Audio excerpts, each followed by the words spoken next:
Karbala Iraq का एक ऐतिहासिक और पवित्र शहर है, पर करबला शब्द सुनते ही हमें उस युद्ध की याद आ जाती है जिसमें हजरत इमाम हुसैन के समेत 72 मोमिन शहीद हुए थे। हजरत इमाम हुसैन, उनके 2 बेटे और 6 पैतृक भाई, हजरत हसन इब्ने अली के 3 बेटे, हजरत जफ़ार इब्ने अली तालिब के 3 बेटे, हजरत अकील इब्ने अली तालिब के 3 बेटे और 3 पोते, हजरत इमाम हुसैन साहब का 6 महीने का बेटा अली असगर जिसका नाम था, वो तक शहीद हो गया इस करबला की जंग में। नमस्ते जी, सत श्री अकाल, अस्सलाम वालेकुम। मैं निधि शर्मा इंडिया से, और यकीन के साथ कह सकती हूँ, पूर्णतः भरोसे विश्वास के साथ कह सकती हूँ कि ऐसा नहीं हो सकता इस वीडियो को हम देखें और हमारी आंखें नम ना हो जाएं। वीडियो को बनाने से पहले मेरी आंखों में आंसू आ रहे हैं, हो सकता है मैं रो पड़ूं, क्योंकि मुझे वो जंग का जो एक वाकया मैंने बहुत पहले सुना था वो याद आ जाता है कि कैसे वहाँ मोमिन शहीद हुए थे। आप में से बहुत सारे और मैं खुद भी, हम ऐसे हैं कि हमने करबला का वाकया सुना होगा, पर ये जंग क्यों हुई, कैसे हुई, एग्जैक्ट डिटेल किसी मुफ्ती साहब के बयानात में हमने नहीं सुनी होगी। तो आज वो मुकद्दस दिन है, वो मुकद्दस तारीख है, शुभ घड़ी आ गई है कि हम एग्जैक्ट जो डिटेल है वो जान जाएं। और ज़्यादा कुछ मेरे पास बोलने को नहीं है, बस यही बोलूँगी कि जो शहीद हुए हैं उनकी ज़रा याद करो कुर्बानी। वो अपने ईमान के लिए शहीद हो गए, और आज कई लोग जो उम्मत के हैं वो ईमान के साथ सौदा कर लेते हैं, लड़ाई झगड़ा करते हैं, झूठ बोलते हैं, जो कि इस्लाम में सख्त गुनाह बताया गया है। इस्लाम सच का मजहब है, शांति का मजहब है, प्यार और अमन का मजहब है, ना कि झूठ और फरेब का। सैयदना इमाम हुसैन शहीद करबला, इमाम आली मकाम सिब्ते रसूल रज़ी अल्लाह तआला अन्हु व अर्ज़ाहु अन्ना, जब मदीने तैयबा में थे और आपको यजीद ने बैत के लिए इसरार किया, और जानते हैं मदीने का गवर्नर वलीद बिन उक़बा इमाम हुसैन को अपने घर में बुलाया और रात के वक्त कहा कि आप यजीद की बैत कर लें, सब ठीक हो जाएगा। आपने एक तारीखी जुमला फरमाया था, आज वो सब मुसलमानों को याद होनी चाहिए।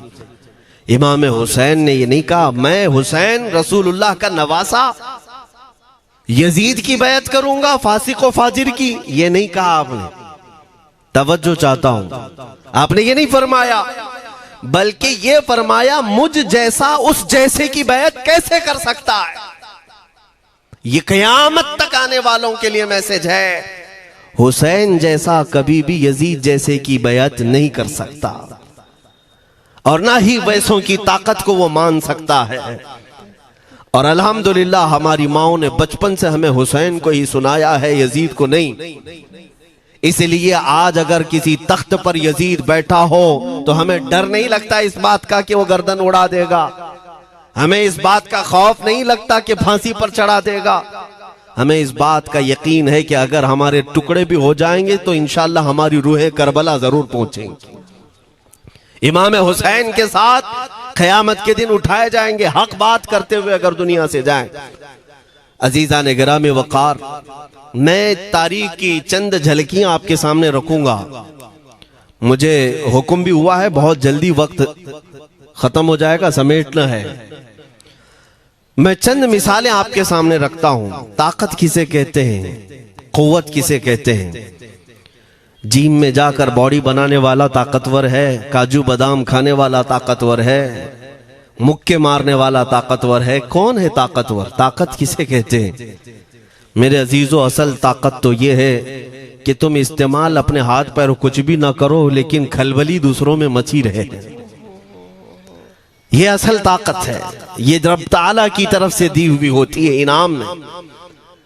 वरना आप सोच सकते हैं कि हुसैन आजम के साथ जो लोग आए थे वो कुल काफिला कितना था। अलग अलग रिवायतें, इमाम हुसैन के साथ 135 लोग थे, बाज रिवायात में है 96 थे, 96 लोग थे, बाज रिवायत में 82 थे। शहीद होने वालों की तादाद 72 है। लेकिन इस बात पर अक्सर उलमा मुहद्दिसीन का ख्याल है कि 82 लोग थे, 82 लोग थे। 82 के मुकाबिल में कितने लोगों को आना चाहिए रास्ता रोकने के लिए? अगर किसी आम आदमी से भी पूछे तो डबल कर दो, ट्रिपल कर दो, 4 गुना ज्यादा कर दो। नहीं, 82 को रोकने के लिए पहले 1000 लोग आए, फिर वो 1000 के बाद 4000 प्लस आए, 5000 लोग सिर्फ 82 लोगों को रोकने के लिए आए रास्ता। फिर ये लोग 4 दिन तक रास्ता रोकते ही रहे, 5000 लोग मिलकर। 10वीं मुहर्रम होने से पहले पहले फिर तकरीबन 16000 लोग आए, यानी तकरीबन पूरे टोटल मिलाकर 22000 के करीब, 21000 समथिंग कुछ। 22000 की फौज क्या माने रखती है? किसको रोकने के लिए? 82 लोगों को। इसी से समझ में आता है असल ताकत किसे कहते हैं। ताकत इसी को कहते हैं कि उधर 3 दिन के भूखे और प्यासे हैं, उनके खीमों में साजो सामान भी नहीं, जंग के असबाब भी नहीं, और वो जंग की नीयत से भी नहीं गए। उसके बावजूद 22000 के सीनों में जो खलबली मची है, दुनिया इसी को समझ नहीं पा रही है। अगर दुनिया ये समझती है क्वांटिटी का नाम ताकत है तो हम उसको रद्द करते हैं, नहीं, क्वालिटी का नाम ताकत है। ईमान ये असल ताकत है। और एक तारीखी बात मैं आपके सामने रखता हूं, इमाम हुसैन का रास्ता रोकने के लिए सबसे पहले यजीद की फौज से जो शख्स आया था उसको हुर बिन यजीद कहते हैं। हुर बिन यजीद रियाई 1000 का लश्कर लेकर के ये इमाम हुसैन का रास्ता रोकने आए। 2 दिन तक इधर उधर घुमाते रहा, और जब जब नमाजें होती रही, इमाम हुसैन मुसल्ला इमामत पर हैं और ये यजीदी इक्तिदा भी कर रहे हैं। हर जमात इमाम हुसैन के पीछे हो रही है। लेकिन मैं आपको बताता हूं, 10वीं मुहर्रम से पहले इमाम हुसैन ने खुतबा दिया और यजीदियों से कहा, क्या तुम मेरी हैसियत को नहीं जानते? मैं फातिमा जहरा का बेटा हूं, हैदर कर्रार का नूर नजर हूं, रसूलुल्लाह का नवासा हूं। मेरी निस्बतें क्या तुम्हें नहीं मालूम? तुम मेरे खून से अपने हाथों को न रंगो। मैं तुम्हारे पास ऑप्शन रखता हूं, मैं इस रास्ते से अपने वापस मदीने की तरफ जाता हूं, या किसी साहिल की तरफ, या दिमश्क जाऊंगा। जंग करना नहीं चाहता तुमसे। ये 3 ऑप्शन जब इमाम हुसैन ने रखा तो यजीदियों ने एक को भी कबूल नहीं किया। वो जंग करना ही चाहते थे, इमाम हुसैन के खून के साथ खेलना ही चाहते थे।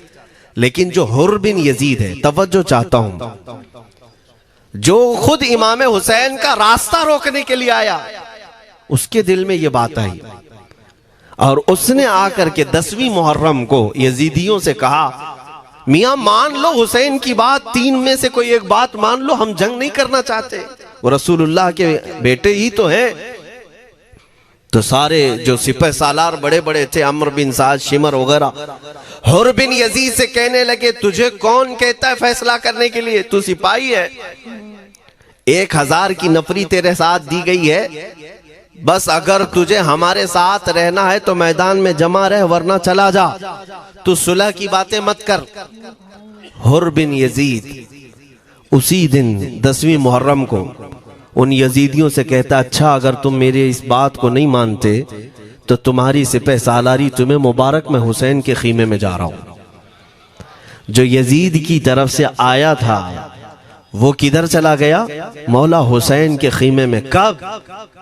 सिर्फ 10वीं मुहर्रम, एक रिवायत में 9वीं मुहर्रम को, एक दिन पहले इमाम हुसैन के खीमे में आया, दस्तबोसी की, माफी मांगी, और इमाम हुसैन ने कहा, अब तुम जा सकते हो अपने घर। हुर बिन यजीद ने कहा, मैं उस वक्त तक अब आपका साथ नहीं छोड़ूंगा जब तक मेरे जिस्म में आखिरी सांस बाकी रहेगी, मैं आपके साथ रहूंगा। अब इमाम हुसैन की वफादारी में आने वाला कौन था? इसलिए मैं आपको एक चीज दे जाता हूं मेरे अजीजों, अल्लाह अज़्ज़ वजल की कुदरत के फैसले हैं, वो जब चाहता है कहीं से भी किसी को हिदायत अता फरमाता है। वो बातिल कुव्वतों के मौजूद पलने वाला बच्चा भी कभी रब तबारक व तआला हिदायत देता है, उसे आलिम बनाता है, और कभी काबे की छांव में पलने वाले को मौला अबू जहल भी बनाता है, गुमराह कर देता है। हुर बिन यजीद मौला हुसैन के पास आ गए। जो बात मुझे कहनी है उसके लिए मुझे इतना वाकया बयान करना पड़ा है। मैं असल पॉइंट की तरफ आता हूं, क्यों मैं ये बयान कर रहा हूं। जब 10वीं मुहर्रम को जंग शुरू हुई, अम्र बिन साद ने तीर चलाया, तो जानते हैं खीमा हुसैन की तरफ से सबसे पहले मैदान में उतरने वाला यही हुर बिन यजीद ही, यही उतरे अपने घोड़े पर सवार होकर उन्हीं यजीदियों से लड़ने के लिए जिनकी फौज में ये आए थे, उनके मुकाबिल में लड़ने के लिए गए। और जब लड़ने की इब्तिदा हुई, सुबह से दोपहर के करीब तक वो लड़ते रहे, जवाल तक। अब जो बात कहना है तवज्जो से सुनो। हुर बिन यजीद ने सुबह से लड़ाई की, बहुतों ने वहां पर मैदान जंग में मुकाबला आराइयां की हैं, लेकिन हुर बिन यजीद की जो लड़ाई है वो तारीख में लिखी हुई है। आज उन्होंने यजीदियों के साथ जो जंग किया, कई घंटे जंग करने के बाद, जानते हैं तन्हा हुर बिन यजीद ने 120 यजीदियों को कत्ल किया। 120 की तादाद, एक घोड़सवार एक ही है, 120 को मार गिराया। उसके बाद जामे शहादत नोश किया। मैं तारीख पढ़ रहा था, वहीं पर हमने किताब को रोक दी। बहुत सारे लोग करबला के वाकयात में इमाम हुसैन के खानदान के बच्चों के शहादत तो बयान करते हैं, उनके जिस्म कट गए, उनके ऊपर घोड़े दौड़ाए गए, लेकिन तुम ये नहीं जानते कि हुसैनी शहजादों ने बातिल कुव्वतों के कैसे छक्के छुड़ाए थे। एक एक जवान ने मुकाबिल में आने वालों को उनकी औकात कैसे याद दिलाई थी। अब सुनो, हुर बिन यजीद 120 को मार गिरा सकते हैं, वो भी एक दिन पहले खीमा हुसैन में आने वाला, एक दिन पहले खीमा हुसैन में आने वाला। बात समझ में आ रही है? अभी जो एक दिन पहले खीमा हुसैन में आ जाए, उसकी ताकत का हाल ये है, जो पैदाइशी हुसैनी हो उसकी ताकत का हाल क्या हो। मेरे अजीजों, ताकत किसे कहते ये समझो। यह और बात है कि लोगों को अपनी ही औकात मालूम नहीं, अपनी हैसियत मालूम नहीं है। होता क्या है मैं आपको बताऊं। अल्लामा अब्दुल मुस्तफा आजमी साहब ने एक बड़ी प्यारी बात लिखी है। वो गुजरात के हालात बहुत अच्छी तरह से जानते थे। आपने एक बहुत अच्छी बात लिखी जो हमारे तमाम चीजों से, या आज के जमाने में ये चीज मैच होती है। एक ताजिर तिजारत करने के लिए निकला, उसके पास कुछ कीमती हीरे थे, और वो हीरों की तिजारत करता था, और एक चोर उसके पीछे पड़ गया। और वो चोर रोजाना वो चोरी करने के चक्कर में रहता था कि जब रात को ये ताजिर सोए तो मैं ये हीरे निकाल लूंगा। लेकिन 2-3 दिन जब जब वो ताजिर सोता था, वो पूरे हीरे चेक करता था, कहीं नहीं मिलते थे। थक गया चोर। 3 दिन के बाद उस ताजिर को उसने पूछा, चोर ने कहा कि तुम हीरे रखते कहाँ हो? दिन भर तो तुम्हारे पास होते, रात में कहाँ जाते?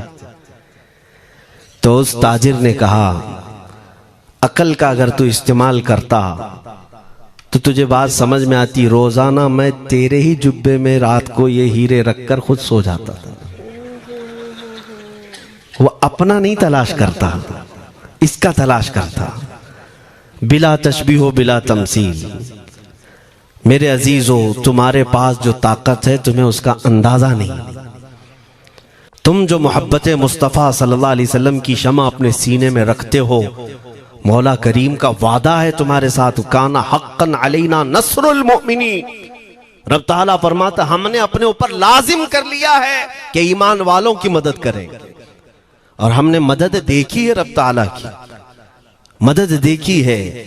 आज के इन हालात में मुझे बताओ, भौंकने वाले भौंक ही रहे हैं, बाकी तुम्हारा क्या बिगाड़ लिया, क्या तुम्हारा खराब किया?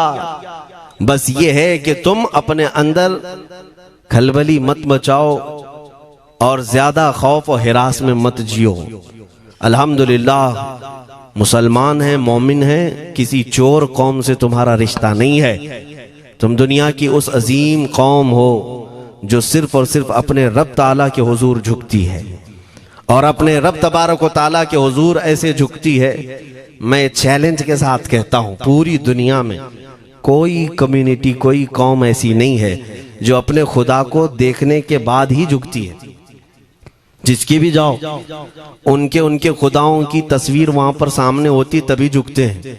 वो चाहे ईसाई हो, यहूदी हो, कोई भी हो, उन्होंने कोई ना कोई या मूर्ति बनाई है या तस्वीर बनाई है तब वो झुकते हैं। तन्हा तुम ईमान वाले हो जो आज तक अपने खुदा को देखा नहीं लेकिन हर दिन सजदा करते हो, तुम्हारा ये ईमान है। और कुरान में शुरू में ही अल्लाह ताला ने जो तारीफ फरमाई सूरह बकरा में, युमिनून बिल गैब, अल्लाह फरमाता है ये वो लोग हैं जो गैब पर ईमान रखते हैं, देखा नहीं। और दुनिया में करोड़ों मस्जिदें होंगी, किसी मस्जिद में अल्लाह की तस्वीर है? किसी मस्जिद में? और या तुम्हें सलातो सलाम पढ़ने के लिए मेरे आका की तस्वीर देखने की जरूरत है? यही तो तुम्हारा ईमान है मेरे अजीजों। मेरे आका को हमने दिल में बसा रखा है और जब हुजूर पाक की याद आई बगैर तस्वीर देखे हम खड़े हो जाते हैं और उनकी मोहब्बत वैसी होती है, हमें किसी तस्वीर और मूरत को देखने की जरूरत भी नहीं होती। तुम्हारी खुसूसियात बहुत हैं, अल्लाह रब्बुल इज्जत ने तुम्हारी पेशानियों को महफूज रखा है, किसी अहरे गैरे के सामने झुकने नहीं दिया, पेशानी मुकद्दस है तुम्हारी। हाँ, ये तो नहीं है कि तुम किसी दरख्त पर भी चले जाओ, पत्थर पर भी चले जाओ, चूहे पर भी झुक जाओ, सांप पर भी झुक जाओ, नहीं है। एक सहाबी हैं, ईमान लाने के बाद वो कहते हैं या रसूल अल्लाह सल्लल्लाहु अलैहि वसल्लम, दो वाकयात ऐसे हैं जो जमाने जहालत में हम करते थे। एक वाकया याद करता हूं तो रोना आता है और एक वाकया याद करता हूं तो हंसी आती है। हुजूर ने फरमाया वो दोनों क्या है बताओ? उन्होंने कहा पहला वाकया तो ये है जिसको याद करके रोता हूं कि जवानी में जब हमारे घर बेटी पैदा होती थी तो हम उसका गर्दन मरोड़ कर दफन कर देते थे। आज मुझे वो बात याद आती है तो रोना आता है कि हमने ऐसे कई बच्चियों को दफन कर दिया। अरब वाले दामाद बनाना नहीं चाहते थे और बेटियों को पहले ही मार देते थे। ये वो सहाबी कहते हैं अब याद आती है बात तो रोना आता है। मेरे आका सल्लल्लाहु अलैहि वसल्लम ने फरमाया फिर हंसी किस बात पर आती है? कहते हैं जमाने जहालत में हमारे खुदा जो होते जिनकी हम इबादत करते थे तो जब सफर में जाना होता था तो आटा गूंद करके खुदा बना लेते थे, क्योंकि सफर में जाना है और हर जगह उनको साथ में रखना था खुदा को। वो साहब ही कहते हैं सफर के खुदा और होते थे, हवा का अलग, पानी का अलग, मिट्टी का अलग, सब लेकर के चलते थे। फिर हुजूर ने फरमाया हंसी किस बात पर आती है?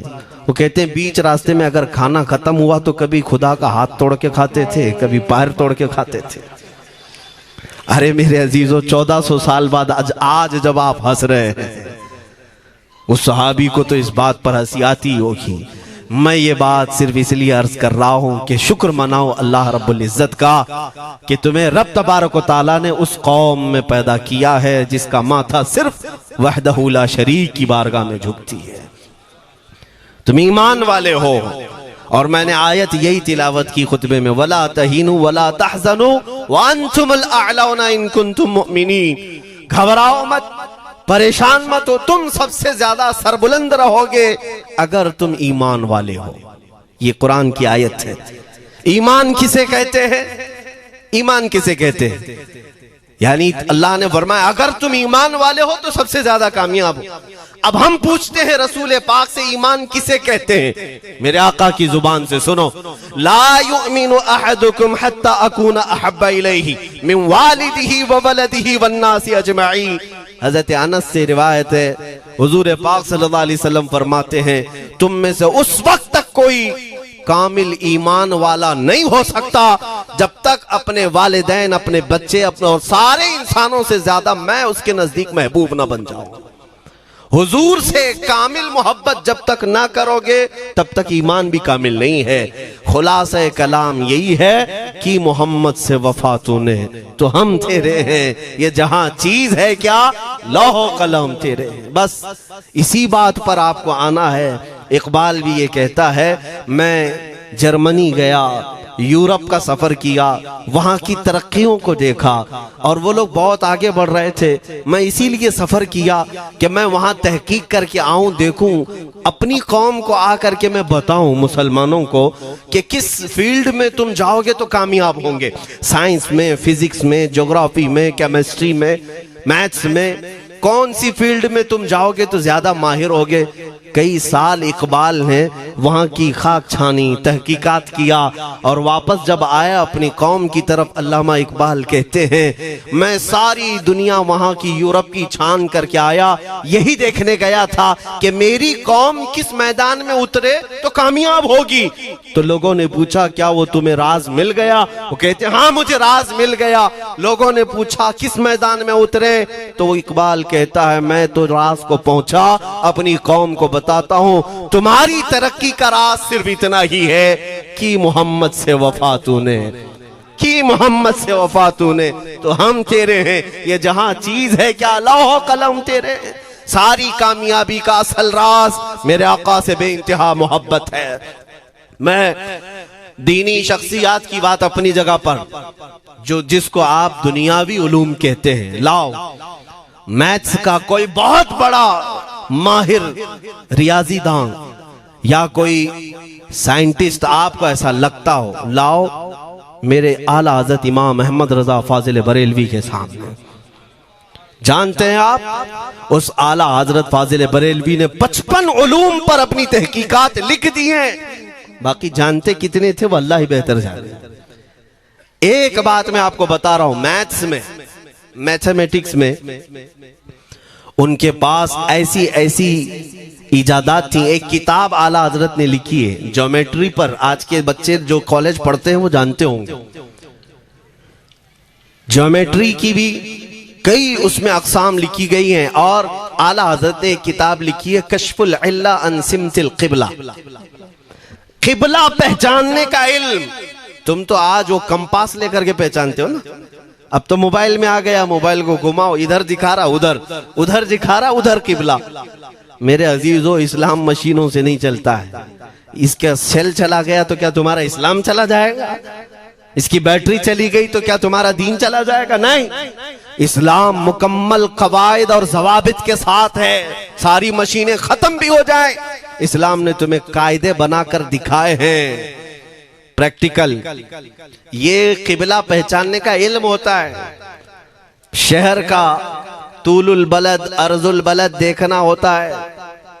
बहुत सारी उसमें चीजें, उसकी सतह समंदर से ऊंचाई कितनी है, फिर सितारों को देखा जाता है, फिर पहचाना जाता है क़िबला, उसको हिसाब में लगाया जाता है। आला हजरत ने ये जो किताब लिखी पूरे 1400 साल में है।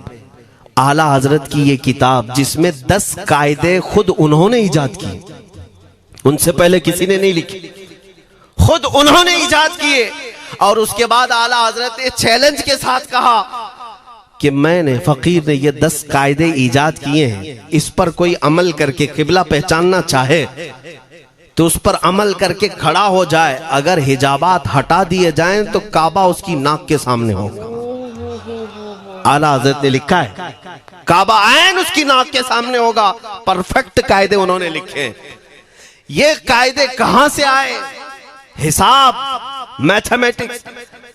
जो अलीगढ़ के प्रोफेसर अपने फंसे हुए मसाइल हल करने के लिए आला हजरत के पास आए, वाकयात आपने सुने होंगे। अब मैं आपसे कहता हूं, एक बहुत बड़े प्रोफेसर साहब अलीगढ़ के, वो लंदन या ऑक्सफोर्ड जा रहे थे या जर्मनी जा रहे थे कुछ मैथ्स के फंडे हल करने के लिए।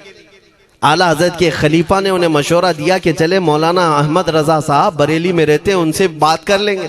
पहले तो उन्होंने मजाक उड़ाया, मौलवी लोगों का काम है, प्रोफेसर जिसमें फंसा हुआ है। उन्होंने कहा लंदन और जर्मनी जाने में जितना खर्चा आता है उससे कम ही बरेली को लगता है, एक बार ट्राई कर लीजिए। वो आए आला हजरत के यहाँ, वो मौलाना सैयद सुलेमान साहब के कहने पर जब आला हजरत के पास आए, असर का वक्त था, अजान हो चुकी थी, आप मस्जिद की तरफ जा रहे थे। वो प्रोफेसर साहब से मुलाकात हुई। आला हजरत ने पूछा कैसे आना हुआ।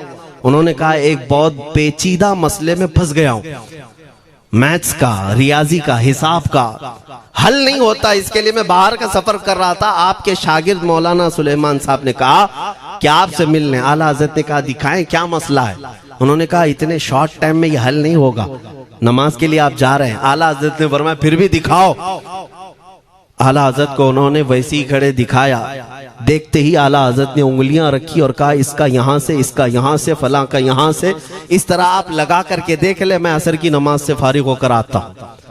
वो प्रोफेसर साहब कहते हैं उन्होंने चुटकियों में यूं हल किया, मैं जब बैठ करके उस मसले को लगाया तो तुरंत 2 मिनट में वो मसला हल हो गया। अब जिसके लिए मैं ये वाकया अर्ज कर रहा हूं सुनो। वो हैरत में आंखें फटी फटी रह गई उस प्रोफेसर साहब की। उधर नमाज होने के बाद आए आला हजरत, तो वो अश करने लगे। कहा मौलाना साहब मैं पहली मर्तबा देख रहा हूं कि मदरसे का कोई मौलवी मैथ्स के इतने टफ फंडे को हल कर लेता हो। मौलाना ये तो बताएं ये रियाजी और ये मैथ्स के मसले आपने किससे सीखे, कौन है आपको, किस कॉलेज में, किस यूनिवर्सिटी से आपने सनद हासिल की है, यही मुझे कहना है मेरे से।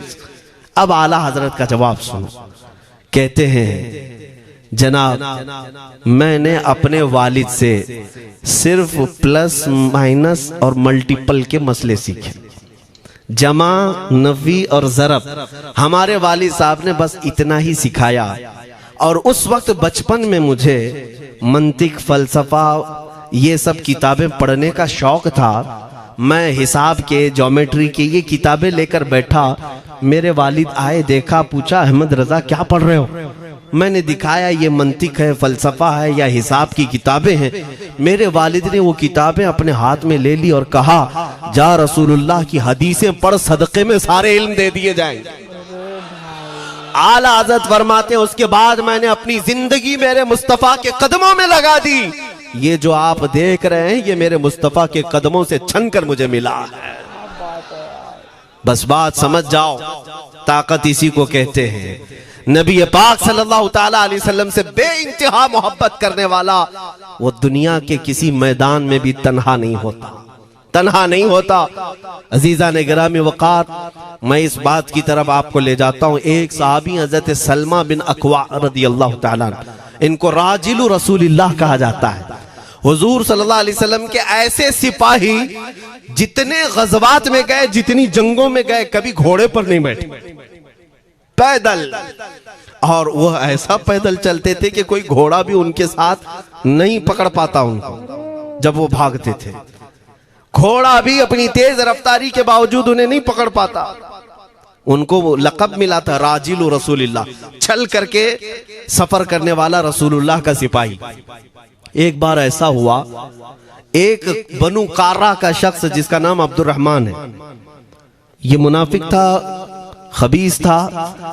इसने तकरीबन 400 लोगों को जमा किया, अपने हम मिजाज लोगों को, और मदीने पर रात के वक्त एक बगीचे पर हमला किया, पूरे बगीचे को आग लगा दिया। और उसके बाद फिर जो खजूरें थी वहां से सब लूट लिया, लूट करके अपने घोड़ों पर रख लिया और निकल पड़ा।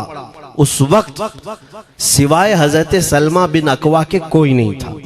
उधर 400 लोग लूट मार कर रहे हैं और खजूरें जमा कर रहे हैं, और ये तन्हा साहबी। इस साहबी का हाल ये है, घोड़ा भी नहीं होता था कभी नहीं। अब इनको जलाल आया कि मेरे मुस्तफा के शहर की एक खजूर भी मैं बाहर जाने नहीं दूंगा जो चोरी करके जा रहा है। उसके बाद आपने पीछा करना शुरू किया। और हकीकत देखें आप, जब हदीस पढ़ेंगे, आला हजरत ने अल मलफूज में भी इसको नकल फरमाया।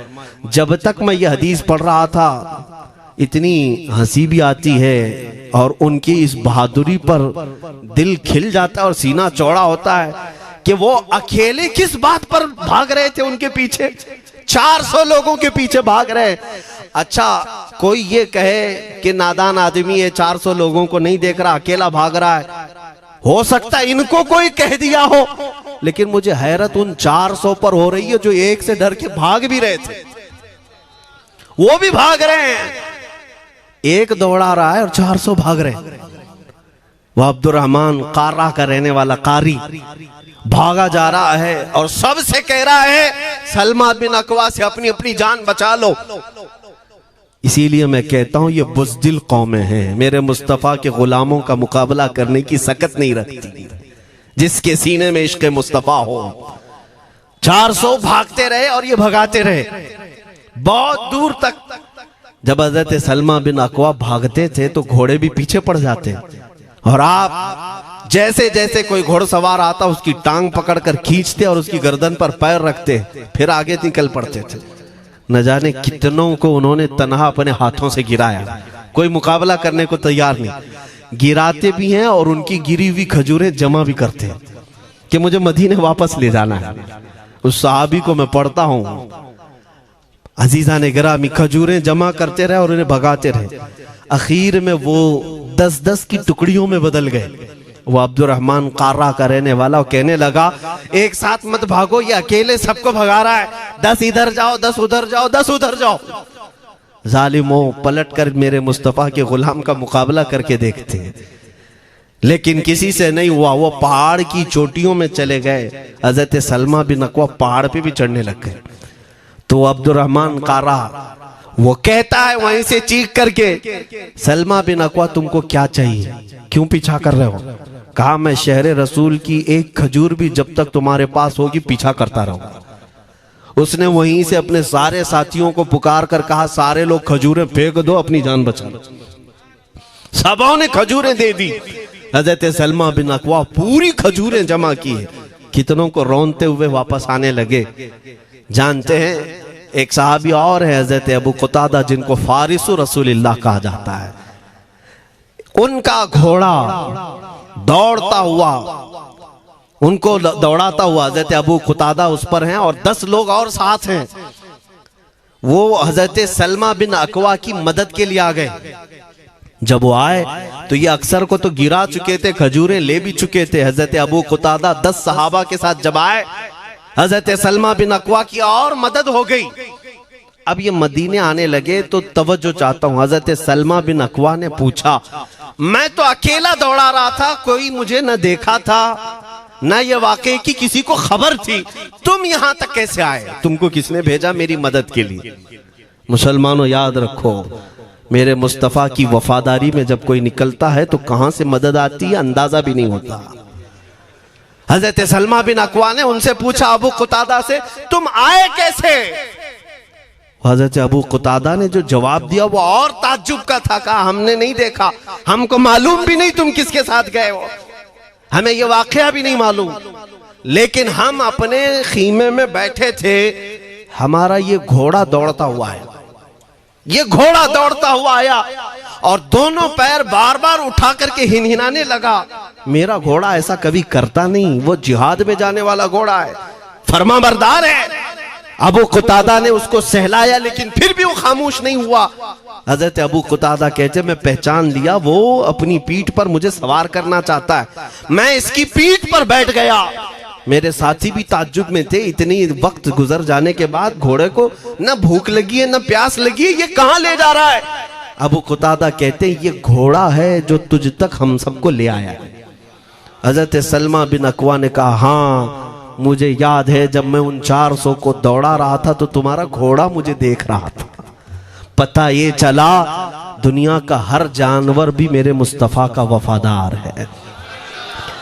अगर तुम नबी पाक सल्लल्लाहु अलैहि वसल्लम की इज्जत व हुर्मत के लिए उठते हो तो चूंटियां अपने सुराख में तुम्हारे लिए दुआ में मशगूल हो जाती हैं, मछलियां पानी में तुम्हारे लिए दुआएं करती हैं। अजीजा ने गिरामी वकार, आज मैं अपने जुमलों को समेटते हुए ये बात कहता हूँ, धोराजी की सरजमीन मैंने कभी सुना नहीं या कभी आपसे मुलाकात नहीं की, लेकिन इतना बड़ा मजमा हमें जो सुनने के लिए बैठा है, लोग मुसाफे के लिए आए, फूल हार पेश किए, टूट पड़ते हैं मुलाकातों के लिए। मैं अक्सर जलसों में भी और अपने प्रोग्रामों में ये कहता हूँ, मुझे जो आप इज्जत की निगाह से देखते हैं या मिलना चाहते हैं या देखना चाहते हैं या सुनना चाहते हैं, तो वो इसलिए नहीं है कि किसी बाप का, बड़े बाप का बेटा है या किसी सियासी पार्टी का नेता है। आपकी जो मोहब्बत है वो सिर्फ इसलिए है, ये नाज ये अंदाज हमारे नहीं होते, झोली में अगर टुकड़े तुम्हारे नहीं होते या रसूल अल्लाह, जब तक के मदीने से इशारे नहीं होते रोशन मेरी किस्मत के सितारे नहीं होते। जो कुछ भी इज्जत मिली है हमें आज, वो किसी और सलाहियत की वजह से नहीं। साफ मैं बता देता हूं, मैं मुकर्रिर आदमी नहीं, मैं खतीब आदमी नहीं, मैं वो शोलाबार मुकर्रिर नहीं हूं कि जिनकी तकरीरों से लोग बहुत ज्यादा नफा उठाते हो। मैं तो तालिब इल्म आदमी हूं। मेरे आका सल्लल्लाहु ताला अलैहि वसल्लम के लिए इतनी वफा करना जानता हूं कि मैंने यह अहद कर लिया है, मेरे जिस्म में जब तक खून बाकी रहेगा, एक भी सालिम कुत्ता मेरे आका की तरफ उंगली भी उठाए, हम अपनी गर्दन भी निछावर करने को तैयार रहेंगे। मेरे आका सल्लल्लाहु ताला अलैहि वसल्लम के लिए कुर्बानी का जज्बा है, इसलिए मेरे आका ने ये इज्जत अता की है। फिर मुझे ये कहने का हक भी है, जब तक बिके न थे तो कोई पूछता न था, या रसूल अल्लाह तुमने खरीद कर हमें अनमोल कर दिया।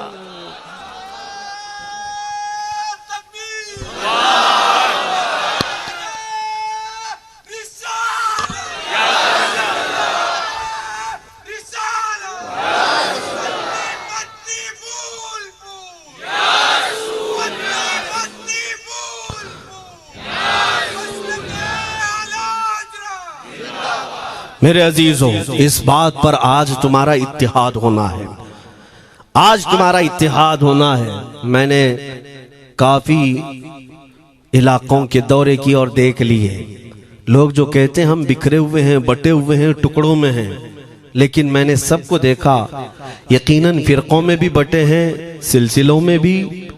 हालांकि सिलसिलों में इख्तिलाफ होना नहीं चाहिए। जो सलासिल हक्का हैं वो सब मदीने तैयबा की नहरें हैं, इख्तिलाफात नहीं, लेकिन उसके बावजूद बटे हुए लोग हैं।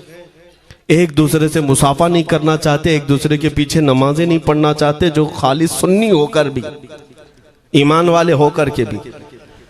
मैं बहुतों से ये शिकायतें सुना कि हम में बहुत सारे इख्तिलाफात हैं, लेकिन इसका हल तकरीरें हैं, तहरीरें हैं, लोगों को समझाना है, इस्लाह करना है, सब करके देख लिया। लेकिन एक बात मैंने खुद प्रैक्टिकल देख लिया कि 1000 टुकड़ों में क्यों ना बटे हों, लेकिन मेरे मुस्तफ़ा का नाम आ जाए तो हर कोई मुत्तहिद नजर आता है। ये हमने देख लिया है, ये हमने देख लिया है। किसी भी पीर से बैत क्यों ना हो, मैं दूसरों की बात नहीं करता, लेकिन मैंने पूरे हिंदुस्तान के कोने कोने में देखा है जाकर के, किसी भी सुन्नी सहीहुल अकीदा पीर से बैत क्यों ना हो, अगरचे उसके आपस के झगड़े हों, लेकिन हमने एक मजमे में मुझे सुनने वालों को, ऐसे इख्तिलाफ वालों को भी देखा, दोनों सुन रहे हैं, लेकिन जब हमने पूछा मेरे मुस्तफ़ा करीम की इज्जत पर बात आए तो तुम में से कौन खड़ा हो सकता है, हर इख्तिलाफ रखने वाला भी ये कहता है, या रसूल अल्लाह ये जिस्म भी तुम्हारा, ये जान भी तुम्हारी, करूं तेरे नाम पे जां फिदा, न बस एक जां दो जहां फिदा, दो जहां से भी नहीं जी भरा, करूं क्या करोड़ों जहां नहीं। ये हर एक का नारा है। इससे पता ये चला कि आज तुम सबको अगर कोई चीज जोड़ सकती है तो नाम मोहम्मद है, मेरे मुस्तफ़ा करीम सल्लल्लाहु अलैहि वसल्लम की मोहब्बत है। गुंबद खजरा की छांव में सबको जमा करो, इंशाअल्लाह अजीज इत्तिहाद बरकरार रहेगा। असल की तरफ नजर रखो, बादशाह की तरफ नजर रखो। बाकी जितने वली हैं, जितने पीर हैं, सब वजीर हैं, सब वजीर हैं। बादशाह सिर्फ मेरा मुस्तफ़ा है। नबी पाक सल्लल्लाहु ताला अलैहि वसल्लम को हम शहंशाह तस्लीम करते हैं। लिहाजा अगर बादशाह की तरफ नजर होगी तो तुम्हें शैतान ये इस तरह की लड़ाइयों में नहीं रखेगा, वो कामयाब नहीं हो सकेगा। तुम सबका मिशन अगर मेरे मुस्तफ़ा की इज्जत और उनकी नामूस हो जाए, हुजूर अकरम सल्लल्लाहु ताला अलैहि वसल्लम की तरफ हमने देखा बड़े बड़े इख्तिलाफात खत्म हो जाते हैं। हजरत अबू ज़र ग़िफ़ारी, हजरत बिलाल हबशी, दोनों में झगड़ा हो गया था, तकरार हुई। हजरत अबू ज़र ग़िफ़ारी ने सिर्फ हजरत बिलाल को गुस्से में आकर कहा, काली औरत के बेटे, या इब्न उम्मी सौदा। ये तकरार में हो जाता है। हजरत बिलाल को ये बात लग गई, थे तो काले, लेकिन सहाबी ने कहा था काली औरत के बेटे। हुजूर के पास जाकर अर्ज किया, या रसूल अल्लाह, अबू ज़र ने मुझे आज यूं कहा। अबू जर ने मुझे आज यूं कहा, काली औरत के बेटे मेरे आका सल्लल्लाहु अलैहि वसल्लम को जला लाया। बाहर आए, बुलाया, अबू जर कहां है? आए, हुजूर पाक ने उनको मुखातिब करके सिर्फ इतना फरमाया, अफीकल जाहिलिया, अभी तक तुम्हारे अंदर पुरानी जाहिलियत बाकी है? 3 बार पूछा और उसके बाद मेरे आका चले गए, कुछ नहीं फरमाया। पुराने जमाने की काफिरों की जाहिलियत अभी बाकी है, जो माँ के नाम से लोगों को गालियां देते या पुकारते थे। हजरत अबू जर गिफारी को इतनी बात लग गई कि मेरे आका मुझसे रूठ गए, मेरे आका के दिल पर यह बात लग गई। तो उन्होंने ये नहीं किया कि देखा जाएगा बाद में क्या होगा, नहीं, सीधे मस्जिद नबवी में हजरत बिलाल को ढूंढने के लिए आए। कहां है? हजरत बिलाल मिल गए तो उनका हाथ पकड़ करके लाए। अबू जर गिफारी जमीन पर लेट गए, सो गए। कहा है बिलाल मुझे माफ कर दे, मैंने तुझे सख्त जुमला कहा, मुझे माफ कर दे। हजरत बिलाल ने कहा ठीक है मैंने माफ कर दिया, हो गई बात। लेकिन हजरत अबू जर गिफारी ने कहा नहीं, मेरा दिल इस पर सुकून नहीं मानेगा। एक काम करो ए बिलाल, तुम अपना ये पैर मेरे चेहरे पर रगड़ो, ये तुम्हारा तलवा जिसको मैंने काला कहा था, उसी तलवे से मेरे चेहरे पर तुम रगड़ो ताकि मुझे मेरी हैसियत पता चल जाए। हजरत बिलाल क्या उनकी बात पर अपना पांव उनके चेहरे पर रगड़ देते, दोनों हाथों से उनको जमीन पर उठाया और सीने से सीना लगाया। कहा है अबू जर कैसी बात करते हो, जिस आका के तुम गुलाम हो उसी आका का मैं भी गुलाम। मैंने ये तारीख में पढ़ा है, अगर सख्तियों को कोई चीज जोड़ सकती है तो वो मेरे आका की मोहब्बत है और मुस्तफा करीम की मोहब्बत है। तुम्हारे सीने चौड़ा कर देगी, तुम्हारा दिल कुशादा कर देगी, तुम अपनों को एक्सेप्ट करने लग जाओगे अपने नबी की निस्बत पर।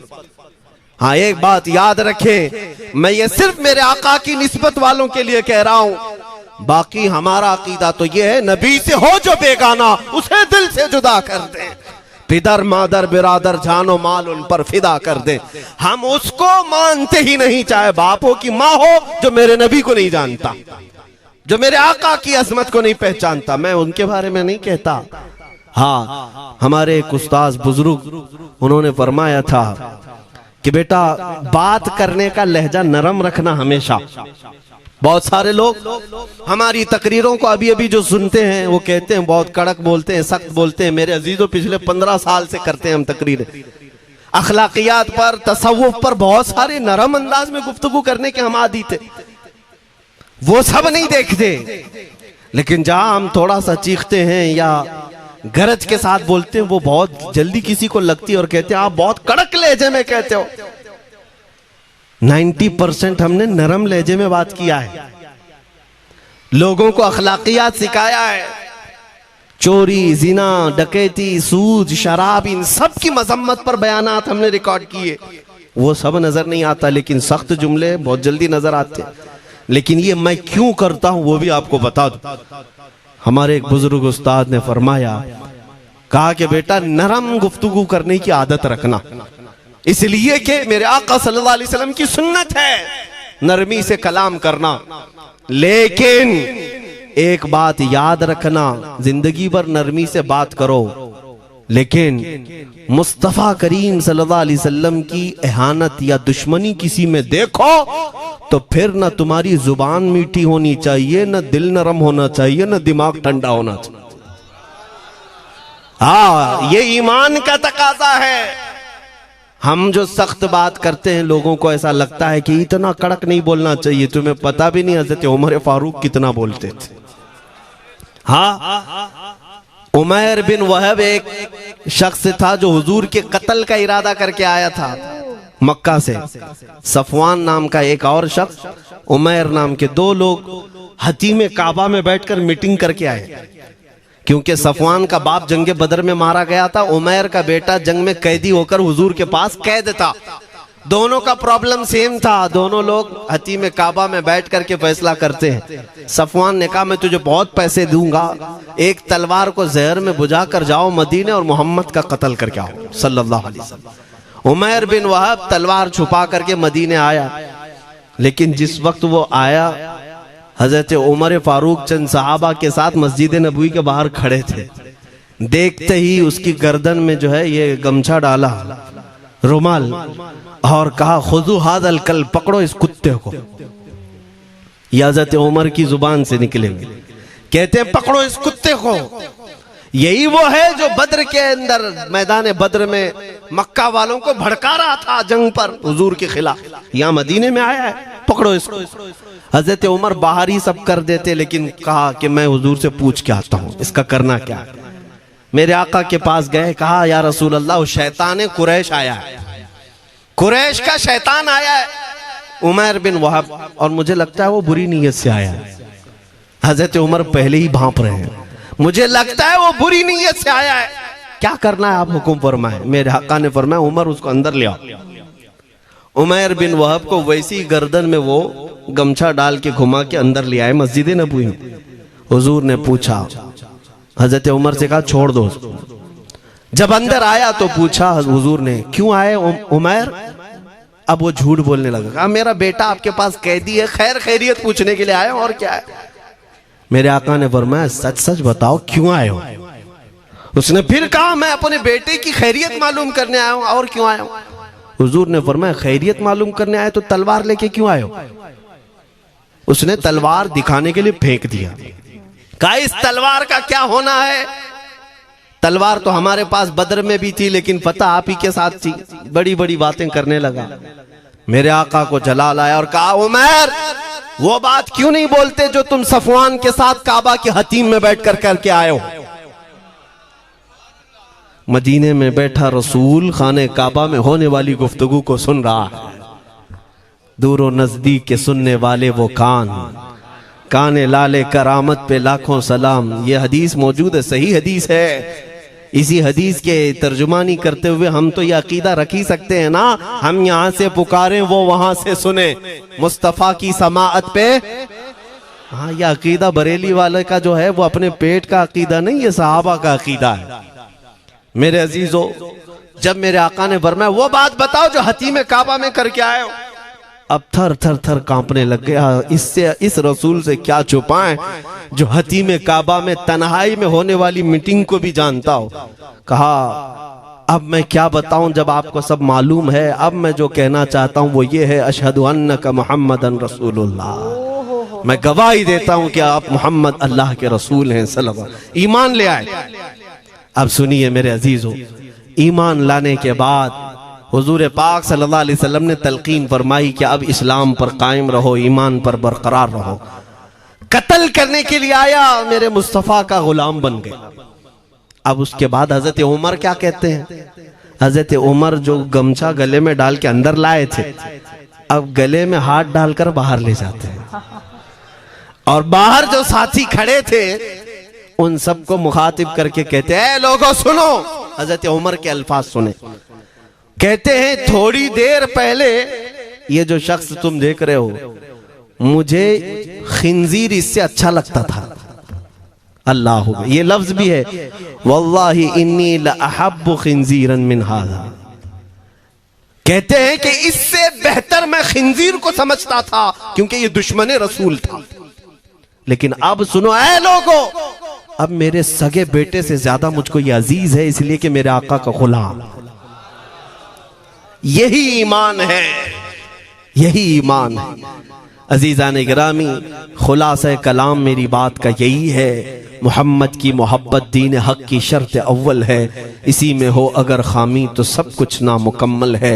इकबाल ने क्या खूब कहा था, अगर पहचानना हो तो मेरे अजीज़ों पहचानो, तुम मेरे आका सल्लल्लाहु अलैहि वसल्लम के कदमों तक अगर पहुंच गए तो यही दीन है। बमुस्तफ़ा बरसा खैश के दी हमाउस, गर्ब उन रसीदी तमाम बुल हबीस। अपने आप को हुजूर तक पहुंचा दो, इसी का नाम दीन है। और अगर वहां तक नहीं पहुंच सके, जिंदगी पूरी अबू लहब की तरह है। हो ना ये फूल तो बुलबुल का तरन्नुम भी ना हो, चमने दहर में कलियों का तबस्सुम भी ना हो ना ये साकी तो मैं भी ना हो, खुम भी ना हो, बज़ में तौहीद दुनिया में ना हो, तुम भी ना हो। या रसूल अल्लाह, ख़ीमा अफलाक का इस्तादा उसी नाम से है, नबज़ हस्ती तपश आमादा उसी नाम से है। दश्त में दामने कोहसार में मैदान में है, बहर में मौज की आगोश में तूफान में है, चीन के शहर मराकश के बयाबान में है और पोशीदा हर मुसलमान के ईमान में है। वो मेरे आका की जात ही है, हर जगह है और उसी की तरफ हमें सबको मुतवज्जो होने की आज जरूरत है। ताकत किसका नाम है? मैंने शुरू इसी बात से किया था, इसी पर खत्म करता हूं। ताकत और कुव्वत सिर्फ बॉडी बनाने को नहीं कहते, ताकत और कुव्वत सिर्फ और सिर्फ काजू बादाम खाने को नहीं कहते। ताकत और कुव्वत उसके अंदर है जो देखने को अगरचे कमजोर लगता हो, लेकिन दुश्मनों के सीने उसकी याद से ही आज भी खलबली मच जाती हो। हमने देखा है 100 साल पहले की बात, आला हज़रत इमाम अहले सुन्नत फाजिल बरेलवी इमाम अहमद रजा खां, नाम तो हर बच्चा जानता है आज, और अपनों से ज्यादा गैर भी जानते हैं और थरथराते भी हैं। लेकिन क्या कभी तुमने आला हजरत की सीरत में यह पढ़ा कि उनका जिस्म कैसा था? उनका जिस्म कैसा था? बहुत लहीम शहीम, चौड़े सीने वाले, बड़े बाल वाले, ऊंचे चेहरे वाले? नहीं मेरे अजीजों, तारीख में आप पढ़ोगे आला हजरत कसरत से लिखने की वजह से, कसरत से इबादत की वजह से जिस्मानी एतबार से बड़े दुबले पतले थे, बड़े दुबले पतले थे। लोग देखने वालों ने यह कहा है जिस्मानी साख्त ऐसी नहीं थी कि कोई पहलवान नजर आता हो, दुबले पतले थे, नहीफ थे, देखने में कमजोर लगते थे। लेकिन मजाल है जब वो आशिक रसूल का कलम चलता था, कलम चलता था और वो भी यूं पुकार कर कहता था ये रजा के नेज़े की मार है, कि आदू के सीने में गार है, किसे चारा जोई का वार है, कि ये वार वार से पार है। और फिर उन काफिरों को कहा था उस इमाम अहले सुन्नत ने, किलके रजा है खंजरे खूंखार बरकबार। ये कोई दावा नहीं कर सकता आज। किल्क किसको कहते हैं समझा भी देता हूं मैं आपको। किल्के रजा, आला हज़रत अपने कलम को कह रहे हैं, किल्क मतलब कलम, रजा का कलम कैसा है? खंजरे खूंखार बरकबार, यानी खून पीने वाला खंजर और चमक पैदा करने वाली जो बिजली होती है। आला हज़रत बड़े नरम दिल भी थे, रहम दिल भी थे, अपनों को जब नवाजते थे तो बेहिसाब नवाजते थे। आजिजी ऐसी कि बच्चों से भी माफी मांगते, आजिजी ऐसी, और अपने पीर खाने पर जाने की बात आए तो चप्पलें कितनी दूर छोड़ जाए। गुरूर और घमंड की बात नहीं, लेकिन जब मेरे मुस्तफा के दुश्मनों से मुकाबले की बात आती तो यूं कहते, तुम क्या समझते हो? किल के रजा है खंजरे खूंखार बरकबार, आदा से कह दो खैर मनाए न शर करे। ये बात ईमान के तकाजे की है। मैं आज हर आलिम से मिंबर पर बैठे हुए और हर मोमिन से यही कहना चाहता हूं, जो मेरे मुस्तफा की इज्जत की बात आए सर चढ़कर बोलना सीख जाओ। मेरे आका ने फरमाया है, जालिम और जाबिर बादशाह के सामने हक बात का ऐलान करना सबसे अफजल जिहाद है। और ये तो कर ही सकते हो। उन पाखंडियों को लफ्ज़े जिहाद से भी डर लगता है और लफ्ज़े जिहाद पर ही बड़ा प्रोपेगेंडा करते हैं। मुझे इस बात का कोई खौफ नहीं। हाँ, लोग ये कहते हैं मौलाना जिहाद के लफ्ज पर थोड़ा साइड होकर के बात कर लेते हैं। तुम बुज़दिल क्यों बने जा रहे हो? लफ्ज़े जिहाद एक पाकीज़ा लफ्ज है, मुकद्दस लफ्ज है। इस लफ्ज को अगर निकाल दिया तो मेरे आका की आधी सीरत खत्म हो जाएगी। कैसे बताओगे नबी पाक की सीरत? बदर को क्या कहोगे? तकरार हुई थी। खंदक, ओहद, तबूक, खैबर, ताइफ, ये सब को क्या कहोगे? तकरार हुई थी। जिहाद लफ्ज है, सेल्फ डिफेंस का नाम है। इतना हक तो हर एक को है मेरे अजीजों। लेकिन ये तो आज मैं ये बात भी नहीं कर रहा हूं तुमको, तलवार उठाओ, बंदूक उठाओ, गोली मारो, बंदूक से लो, ये सब बातें तो हम करते भी नहीं, हमें जरूरत भी नहीं। लेकिन हमें पता है हमारे अल्फाज ही काफी हैं। मेरे आका सल्लल्लाहु ताला अलैहि वसल्लम की मोहब्बत जिसके सीने में हो, मेरे आका ने जब ये फरमाया है कि हक बात का ऐलान करना सबसे अफजल जिहाद है, तो इस पर तो हर कोई आज अमल कर सकता है। हक बात कहो, मिंबरों से कहो, और ट्रस्टियों से भी कहता हूं उलमा को कहने की आजादी भी दो कि वो बुज़दिल न बनाए, खौफ न रख रजा जरा, तू तो है अब्दे मुस्तफा। एक बात समझ करके चले, हम मुल्क के खिलाफ कानून के खिलाफ नहीं बोलना चाहते। मुल्क हमारा भी है, देश हमारा भी है, और यहाँ के कवानीन जिस पर हम अमल कर रहे हैं, खुशी से अमल कर रहे हैं, लेकिन इन जालिमों ने क्या बना दिया है, इनके नजदीक देश पूरा मोदी है। हाँ, इन साहब के बारे में मत बोलो, वो देश है, कल को अगर नहीं रहे तो देश चला जाएगा। मेरे अजीजों, किसी व्यक्ति, किसी शख्स की गलत पॉलिसियों पर तनकीद करने का नाम देश के खिलाफ बोलना नहीं है। हम अपने देश से मोहब्बत ऐसी करते हैं, ऐसी करते हैं। आज भी आजादी का दिन है ना, आजादी का दिन है, ये लगे हाथों ये बात कह करके गुजरता हूं। आज भी जाकर के देखें, इंडिया गेट पर सबसे ज्यादा शहीदों के नाम जो लिखे गए हैं वो मुसलमानों के हैं। इनको क्या पता है 1857 से जो अंग्रेजों के खिलाफ लड़ रहे थे, ये लड़ रहे थे, आजादी का परचम सबसे पहले बुलंद करने वाला कोई संगी नहीं था, वो शहीद टीपू सुल्तान था। सबसे पहले तोपमैन हिंदुस्तान का, अंग्रेजों के खिलाफ आवाज बुलंद करने वाला, पूरे अंग्रेज उसके खिलाफ खड़े थे। इनको आज बोलने की तौफीक भी नहीं मिलती। और उसके अलावा वो उलमा की बात कहां चली गई आज। अंग्रेज तारीखदान ने लिखा है कि सबसे ज्यादा हमें खतरा हिंदुस्तान में मुसलमानों से था, और हमने दिल्ली से लेकर कश्मीर तक कोई एक झाड़, कोई एक दरख्त बाकी नहीं था जिसमें हमने एक आलिम को लटकाया नहीं था फांसी पर। जिनकी तादाद गिनी गई है तो तकरीबन 26,000 उलमा को इन्होंने फांसी दी थी, दिल्ली से लेकर कश्मीर तक। मुझे बताओ, जजीरा अंडमान निकोबार में किसको भेजा इन्होंने?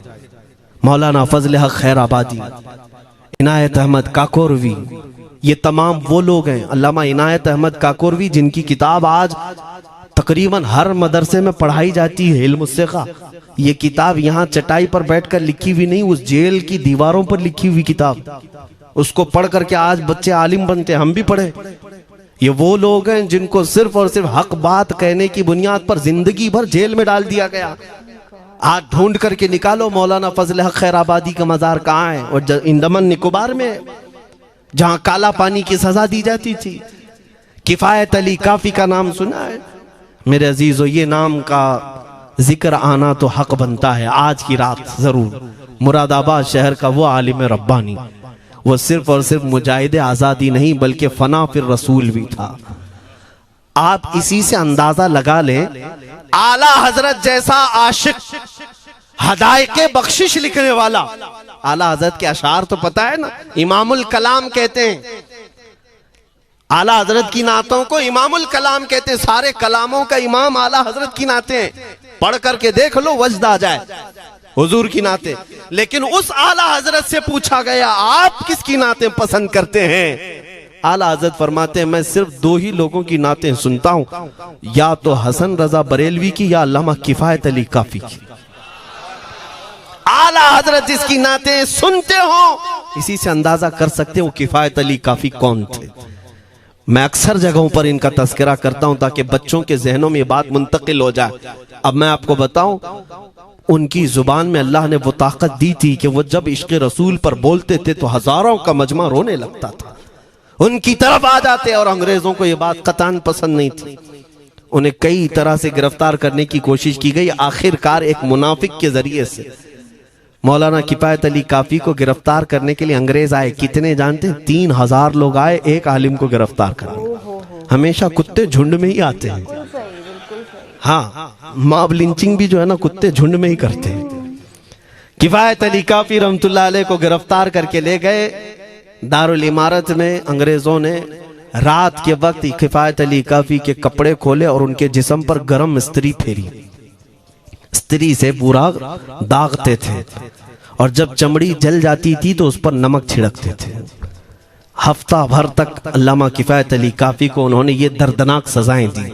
बीच में कई मर्तबा उनको सामने ऑफर रखा, तुम बदल लो अपनी बातें, छोड़ दो अपनी इस कौम को वरगलाना, छोड़ दो ये सब जो तुम तकरीरें करते हो, हम अपने हुकूमत में तुम्हें ले लेंगे, वजीफा भी देंगे, ओहदा भी देंगे। किफायत अली काफी रहमतुल्लाह अलैह ने फरमाया, तुम गलत जगह हाथ मारे हो। हाँ, ये वो जगह नहीं है जहां से 500 पाउंड लेकर के कौवा भी हलाल कर दिया जाए। हर चीज जो है तुम्हारे हिसाब की बना दी जाए। ये वो जगह नहीं है। किफायत अली काफी रहमतुल्लाह अलैह ने कहा मेरा दीन इतना सस्ता नहीं है, इतना सस्ता नहीं है। उसके बाद उन्होंने कहा तो फिर तुम मरने के लिए तैयार रहो। कहा खुशी से। 8 दिन के बाद उनको एक चौराहे पर ले जाकर फांसी का फंदा लगाया गया और पूरे मजमे में आपको फांसी के लिए चढ़ाया गया। अंग्रेजों ने पूछा था कोई आखिरी वसीयत है तुम्हारी, कोई आखिरी ख्वाहिश है तो बता दो लोगों में। फांसी पर चढ़ने वाला ये कहता होगा मेरी बीवी से मिल लूं, बच्चों से मिल लूं, जायदाद प्रॉपर्टी की वसीयत कर दूं, मेरे बाद कौन बैठेगा वो कह दूं। लेकिन किफायत अली काफी की बात पर कुर्बान जाओ। उस भरे मजमे में कहते हाँ मेरी आखिरी ख्वाहिश एक ही है, एक बार नाते रसूल पढ़ लूं। अल्लाह अल्लाह, एक बार नाते रसूल पढ़ लूं। उन्होंने कहा ठीक है तुम्हारी इस ख्वाहिश का हम अदब करते हैं, कर लो। किफायत अली काफी रहमतुल्लाह अलैह फांसी के फंदे पर चढ़ने से पहले क्या मगन होकर के गुनगुना रहे थे। यूं कह रहे थे कोई गुल बाकी रहेगा न चमन रह जाएगा, पर रसूलुल्लाह का दीने हसन रह जाएगा। अतलसो कम ख्वाब की पोशाक पे नाजा न हो, इस तनेबे जान पर खाकी कफन रह जाएगा। सब फना हो जाएंगे हश्र तक काफी वो, लेकिन नाम हजरत का जुबानों पर सुखन रह जाएगा।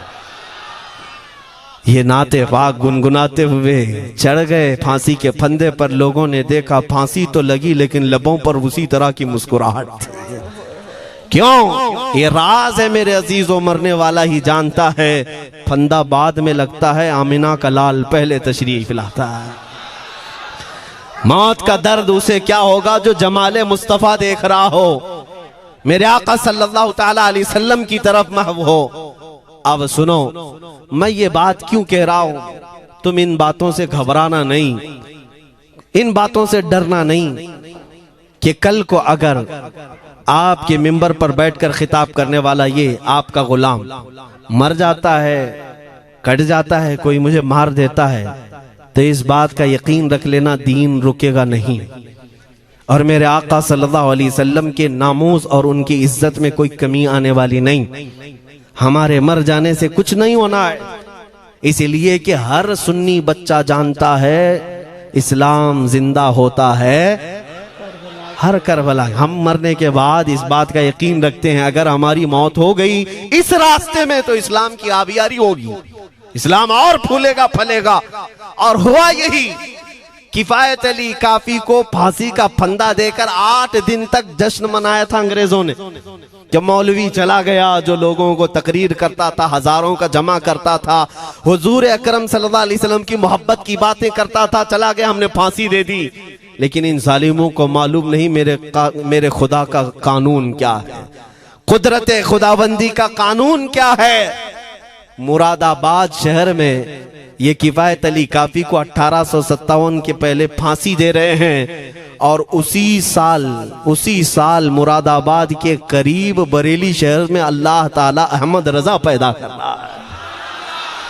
तुम एक आशिक को फांसी दिए, हुजूर पाक के चाहने वाले को तुमने फांसी देकर ये समझा कि आप खत्म हो गया इश्क की बातें करने वाला। लेकिन कुर्बान जाओ मोहब्बत मुस्तफा पर, मेरा रब ऐसे इन मक्कारों के मकर को फेरता है कि फौरन अल्लाह ताला ने ऐसा आशिक पैदा किया, ऐसा आशिक पैदा किया कि फिर बरेली की तरफ से उठने वाली आवाज एक शहर में, एक बस्ती में नहीं, दुनिया के कोने कोने में पहुंच गई। आज 100 साल हो गए उस मर्दे कलंदर इमाम अहले सुन्नत को दुनिया से गए हुए, लेकिन हर मस्जिद की मिंबर और मेहराब आवाज देती है मुस्तफा जाने रहमत पे लाखों सला, शमे बज़ में हिदायत पे लाखों सला। और फिर हमारे बच्चे भी ये आज कह जाते हैं, डाल दी कल्ब में अज़मत मुस्तफा, सय्यदी आला हजरत पे लाखों सला। ये निजाम है मेरे मौला का, एक चिराग तुम बुझाओगे मौला 100 चिराग रोशन फरमाएगा। हाँ इंशाअल्लाह अज़ीज़ इस बात पर हम सबको जमा होना है। अल्लाह करीम हमें हमारी खोई हुई ताकत व कुव्वत अता फरमाए। आप रब तबारक व तआला की बारगाह में ये दुआ करें कि ऐ रब्बे जुल जलाल, जब तक जिंदगी बाकी है मौला मुझे तेरे नबी के वफादारों में शुमार फरमा। इसलिए मैं जब भी हुजूर की बारगाह में अरीज़ा पेश करता हूँ तो ये ज़रूर कहता हूँ, आका बद हैं तो आपके, भले हैं तो आपके, टुकड़ों पे यही के पले हैं, रुख किधर करें, तुझसे जो मुंह छुपाएं तो करें किसके सामने। या रसूल अल्लाह, क्या किसी और से तवक्को नजर की है? हमारा मानना तो ये है, मैंने देखा भी है अपने बच्चों को, और हम कहते हैं मेरे आका की बारगाह में, आका गुनहगार तो हो गए लेकिन आपके गद्दार नहीं हैं, गद्दार नहीं है। जब तक गद्दार नहीं होंगे मेरे आका की तरफ से तुम्हारे लिए हमेशा इस्तकबालिया खुला रहेगा। आओ मेरे अजीजों, इस बात पर मैं गुफ्तगू को खत्म करता हूँ। आज के इस उर्स मुबारका में, और आज आजादी की ये रात है, हम बारगाह मुस्तफा में अरीजा पेश करते हैं। या रसूल अल्लाह, आपको इस वतन से बूए वफा आई थी, मेरे आका इस वतन की तरफ नजरे करम फरमा दे। क़यामत तक आने वाली हमारी नस्लों में मेरे आका सिर्फ आपके आशिक ही पैदा हो, कोई गद्दार ना पैदा हो। हमारी दुआ यही है मेरे आका, मैं मुजरिम हूँ आका, मुझे साथ ले लो कि रस्ते में हैं जा बजा थाने वाले, चमक तुझसे पाते हैं सब पाने वाले, मेरा दिल भी चमका दे चमकाने वाले। व आखिर दावाना अल्हम्दुलिल्लाहि रब्बिल आलमीन। अल्हम्दुलिल्लाह रब्बिल आलमीन।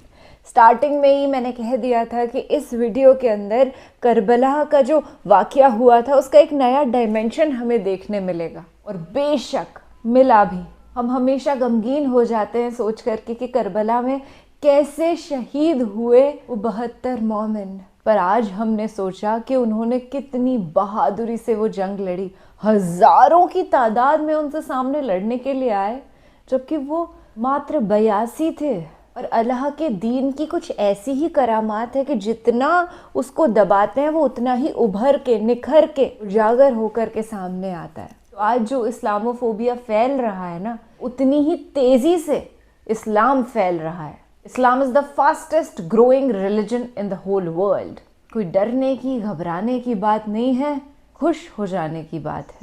वेस्टर्न कंट्रीज जहाँ पर लोग बहुत दारू पीते हैं या पार्टी कल्चर में इंडल्ज रहते हैं, वहाँ पे जब एक इंसान को समझ आता है ना, अकल आती है उसको, तो उसे समझ में आता है कि ये गलत है। ऐसे नाइट पार्टीज में जाना या जिना कर लेना एक पाप है, हमें नहीं करना।